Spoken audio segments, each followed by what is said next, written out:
أعوذ بالله من الشيطان الرجيم بسم الله الرحمن الرحيم پناوړم الله پاک ته له راټلې شوي شیطان نه. شروع کوم په نامه د الله چې ډېر مهربان او پوره رحم لرونکی دی. لا أقسم بهذا البلد زه قسم خورم په دې ښار باندې، یعنې په مکه مکرمه باندې. وأنت حل بهذا البلد په داسې حال کې چې ای پیغمبره په دې ښار کې ته حلال هستوګن او بې قیده ګرځول شوی یې. ووالد وما ولد او قسم خورم پر پلار او له هغه په پیدا شوي باندې. لقد خلقنا الإنسان في كبد په حقیقت کې موږ انسان په سختۍ کې پیدا کړی دی، یعنې د دغه بني آدم پیدایښت په رنځ او مشقت کې شوی دی. أيحسب أن لن يقدر عليه أحد آیا هغه دا انګیري چې پر هغه باندې له سره هیڅ څوک برلاسه کیدای نشي؟ يقول أهلكت مالا لبدا وایي چې ما په پنډونو مال برباد کړ، یعنی په فخر وایي چې ما خو دومره خرڅ وکړ. أيحسب أن لم يره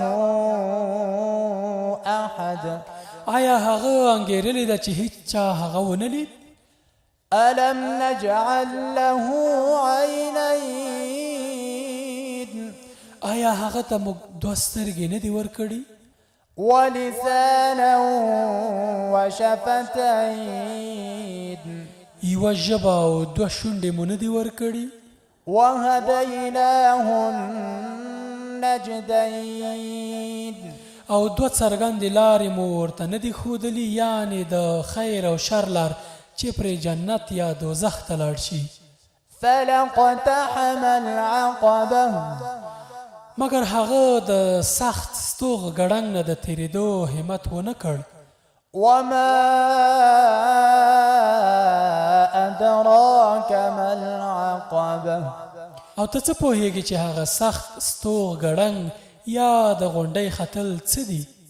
فك رقبة د چا غاړه له غلامۍ نه آزادول، أو إطعام في يوم ذي مسغبة یا د لوږې په ورځ یا په وخت خواړه ورکول. يتيما ذا مقربة هغه یتیم ته چې خپلوان وي. أو مسكينا ذا متربة یا په خاورو ناست یا په خاورو ککړ مسکین ته. ثم كان من الذين آمنوا وتواصوا بالصبر وتواصوا بالمرحمة.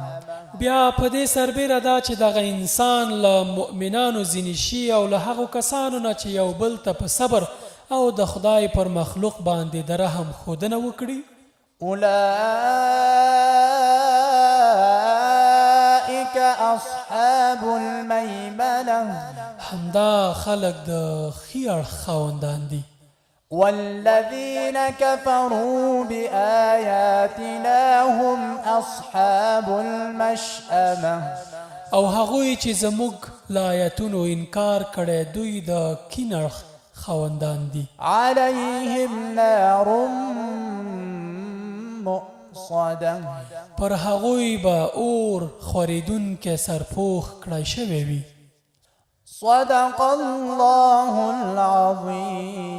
العظيم. رښتیا وویل عظیم او لوی رب. وإذا سألك عبادي عني فإني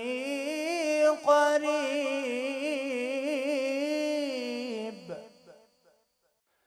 أجيب دعوة الداع إذا دعاني فليستجيبوا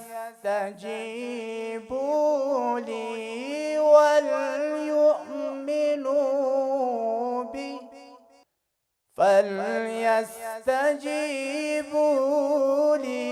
وليؤمنوا بي لعلهم يرشدون.